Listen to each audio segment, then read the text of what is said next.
பெங்களூரில் 30 லக்ஸரி கார்ஸை வந்து Bangalore transport department வந்து சீஸ் பண்ணியிருக்காங்க. ஏன்னு வந்து பார்த்தீங்கன்னா, அந்த 30 லக்ஸரி காருமே வந்து டாக்ஸஸ் வந்து சரியாக பே பண்ணாதனால அங்கே இருக்கக்கூடிய கர்நாடகா ஸ்டேட் டிரான்ஸ்போர்ட் டிபார்ட்மெண்ட் வந்து சீஸ் பண்ணியிருக்கிறாங்க. அந்த 30 வெஹிக்கிளுமே வந்து பார்த்தீங்கன்னா KA ரிஜிஸ்டர்டு கிடையாது.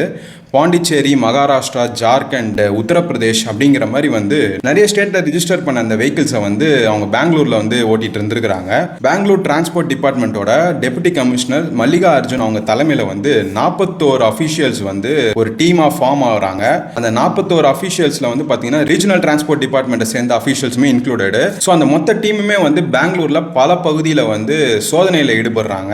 ஸோ அந்த டைமில் வந்து நிறைய லக்ஸரி கார்ஸை வந்து அவங்க செக் பண்ணியிருக்கிறாங்க. அப்போ வந்து பார்த்தீங்கன்னா அவங்க யாருமே வந்து ப்ராப்பரான டாக்ஸஸ் எதுவுமே பே பண்ணாமல் வந்து டிரைவ் பண்ணிட்டு இருந்தது வந்து தெரிய வந்தது. ஸோ இன் டோட்டல் வந்து பார்த்தீங்கன்னா 30 லக்ஸரி கார்ஸை வந்து டிரான்ஸ்போர்ட் டிபார்ட்மெண்ட் ஆஃப் கர்நாடகா வந்து சீஸ் பண்ணி வச்சிருக்காங்க. இப்போ ஆல்மோஸ்ட் உலகத்தில் இருக்கக்கூடிய டாப் பிராண்ட்ஸ் எல்லாமே அந்த 30 காரில் வந்து அடங்கிடுது. என்னென்னு பார்த்தீங்கன்னா Ferrari, Lamborghini, Aston Martin, BMW, ஆடி, ஜாகுவார்னு சொல்லிட்டு இருக்கக்கூடிய எல்லா டாப் பிராண்ட்ஸ்லேருந்தும் கார்ஸ் வந்து இப்போ சீஸ் பண்ணி வச்சிருக்காங்க. ஸோ 30 காருக்கு டோட்டலாக வந்து பார்த்தீங்கன்னா ஆல்மோஸ்ட் 3 crores வந்து அந்த வெஹிக்கிள் ஓனர்ஸ் வந்து பே பண்ண வேண்டியதாக இருக்குது. ஸோ அந்த டாக்ஸஸ் வந்து அவங்க பே பண்ணிவிட்டு அவங்க காரை வந்து அவங்க எடுத்துகிட்டு போகலான்ற மாதிரி சொல்லியிருக்கிறாங்க.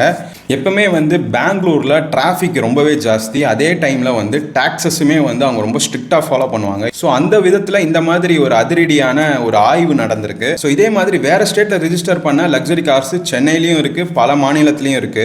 ஸோ அங்கெல்லாமே வந்து இந்த மாதிரி செக்கிங்கில் ஈடுபட்டால் எத்தனை பேருக்கு வந்து நெருக்கடி ஏற்படும் அப்படிங்கிறது வந்து ஒரு கேள்விக்குறியாக தான் இருக்குது. இந்த ஒரு சம்பவத்தை பற்றி நீங்கள் என்ன நினைக்கிறீங்கன்றதை கமெண்ட் செக்ஷனில் தெரியப்படுத்துங்க. And for more such videos subscribe to pals up and follow our official Instagram page pals up official.